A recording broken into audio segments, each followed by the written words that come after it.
En absoluto, al contrario, creo que le va a motivar más. Ganar, ganar y ganar. Ahí ha subido con su primer saque y ahí lo intenta Jaume Munar, que es un gran defensor, un gran recuperador, pero eso fue imposible. Constantemente se viene a la red. Y bueno, ya ahora hablaremos de Munar, ¿no? Que viene jugando muy bien. Se ha movido ahí Tsitsipas.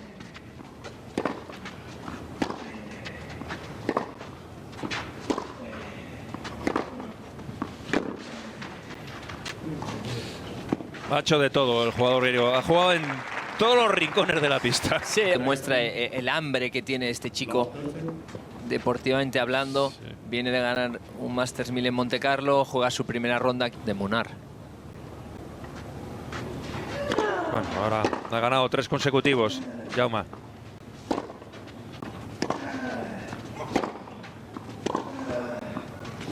Vamos a ver este ataque. Este ataque lo soluciona con un boleón. Sí, y cerca de la red, el jugador griego, a pesar de que Jaume intentaba defenderse jugando esa pelota a los pies, no ha conseguido incomodarlo.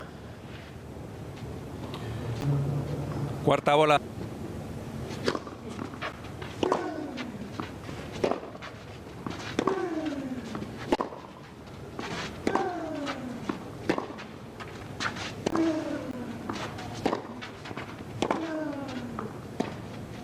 Qué buena esa ha sido perfecta.